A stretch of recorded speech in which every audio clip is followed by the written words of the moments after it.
олон гаралтай түүхүүдийг боловсруулах байгаа.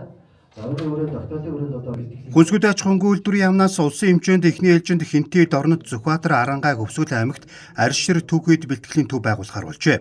Цагаалт үндэсний хөдөлгөөний хэрэгжилтийг хангах хүрээнд арьс ширм түүхийд бэлтгэлийн төвийг байгуулах зөвлөлт уулзалтыг Арангай аймагт зохион байгууллаа. Арангай аймагт мал аж ахуйн гаралтай түүхийдийн бэлтгэл нийлүүлэлтийн одоогийн нөхцөл байдал тулгымдсан асуудал боломжийг тодорхойлох, дулааны улиралд хаягдаж байгаа арьс ширэн түүхийдийг эдийн засгийн эргэлтэнд оруулах, түүхийд бэлтгэлийн төв байгуулах, стандартын шаардлага хангасан түүхийдийн нийлүүлэлтийн тогтолцоог бүрдүүлэх чиглэлээр төрөх хувийн хвшил, орон нутгийн байгууллагуудын хамтын ажиллагааг уялдуулах, цаашид хэрэгжүүлэх арга хэмжээ төлөвлөгөөг хамтран боловсруулах чиглэлд анхаарчээ. Арангай аймаг бол 1 сая орчим арьс ширэн түүхийд бэлтгэх нөөцтэй. Үүнээс бол үхрийн шир бол 170 мянга орчим үхрийн шир бэлтгэх нөөц боломж бол байна. Арангай аймгийг сонгож байгаа нь бол бас түүхийдийн онцлог шинж чанар давуу байдалтай учраас сонгогдсон байгаа.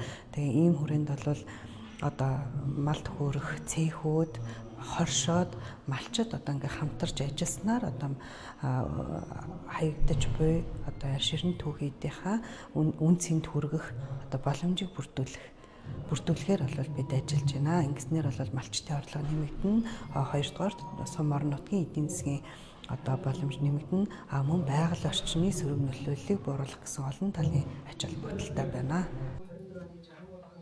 Энэ ажлыг амжилттай хэрэгжүүлж чадвал Арангай аймгийн үхрийн шир хоньны нэхийг 6-аас 10 дугаар сард арьс шир боловсруулах үйлдвэрүүд нийлүүлэх бүрэн боломжтой.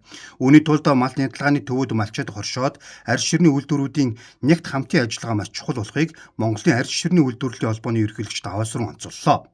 Өөрөөр хэлбэл малчин мал төхөөрөх үйлдвэрт малаа өгч, үйлдвэр технологи стандартын дагуу арьс ширийг гэмтээхгүй бэлтгэж, давцлах, бүртгэх, хадгалах ажлыг зохион байгуулах юм а.